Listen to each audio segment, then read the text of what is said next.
C'est parti pour l'analyse de vos annonces Airbnb. Allez, on commence tout de suite avec cette première annonce, Villa La Guinguette sous les Mûriers, box gourmande. Déjà, première photo, c'est pas la plus jolie, il faut vraiment que la première photo soit la photo qui accueille les voyageurs, parce que les voyageurs, eux, ne vont pas toujours nécessairement regarder toutes les photos. Donc, première photo, on met la plus jolie. Là, je vois que par exemple, la photo avec la bouée de cygne et la photo avec la piscine, elle est hyper belle cette photo, il faut la mettre en première image. Ensuite, il manque les pictogrammes qui sont hyper importants, où d'un coup d'œil, on voit les choses les plus importantes qu'il y a dans le logement.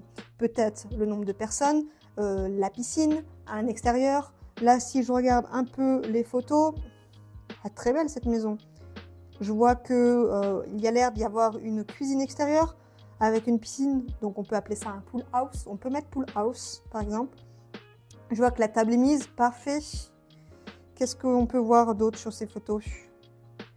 Je vois que les lits sont faits au carré avec les oreillers dessus, parfait, un oreiller de décoration qui apporte de la couleur et qu'il y a aussi les petites serviettes. Les petites serviettes, ce que je pourrais te recommander, c'est de les enrouler l'une sur l'autre, enfin d'enrouler une serviette et de les mettre en quinconce ensuite, ça fait quand même plus pro.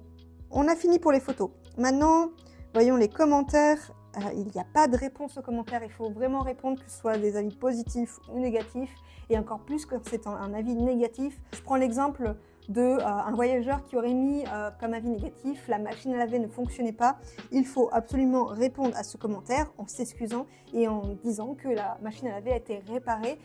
Le voyageur qui est venu et qui a mis ce mauvais commentaire, il s'en fiche, mais en fait c'est pour les prochains voyageurs, pour leur expliquer que la machine est bien réparée, donc ils pourront utiliser cette machine. Ok, je simule une réservation du 10 au 12 décembre, je vois qu'il y a des frais de service Airbnb, des frais de ménage, des taxes, ça fait beaucoup de choses pour le voyageur. Il faut absolument, puisqu'on peut le faire, enlever ces frais de service Airbnb.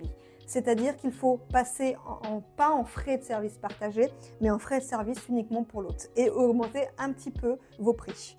Déjà parce que l'algorithme va vous mettre en avant et en plus ça fait une ligne de moins pour le voyageur, donc vous êtes plus compétitif.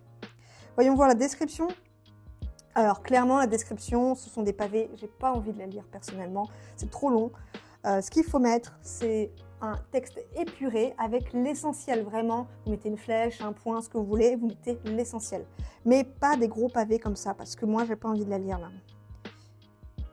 Voilà, c'est tout pour cette annonce.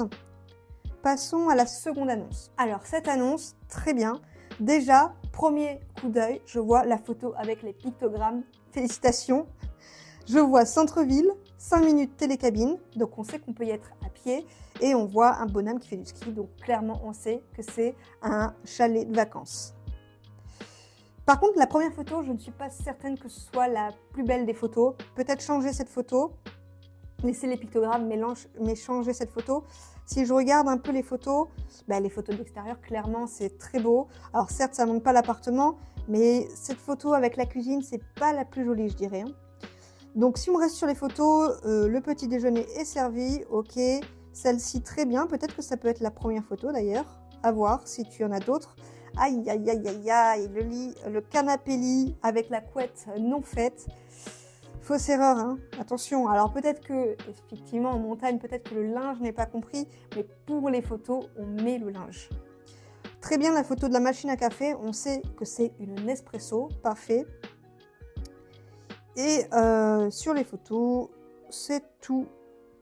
Passons au reste de l'annonce. Les commentaires, est-ce que tu as répondu? Et non, tu n'as pas répondu aux commentaires. Réponds à chaque commentaire, c'est hyper important. Si on fait une simulation de réservation, il y a encore des frais de service Airbnb. L'algorithme ne va pas t'avantager en mettant les frais partagés. Donc vraiment enlève-les et augmente légèrement ton prix parce que je vois que ton prix à la nuitée n'est pas très élevé, donc tu peux augmenter un peu. Voyons maintenant le descriptif.